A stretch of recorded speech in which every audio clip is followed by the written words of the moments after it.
To add a team member, sign into your account and navigate to the Teams page.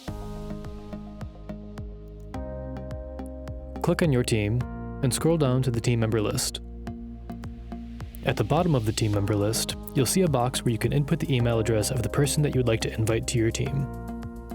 Enter their email address and click Send Invite.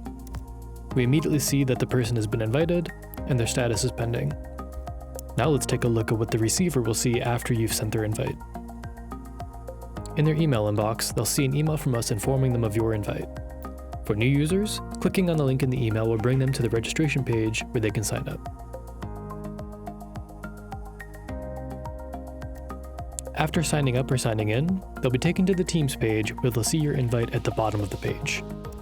From here, they can accept your invite and immediately be redirected to the Team Details page. Now they can sign into the app and begin using your subscription's premium features.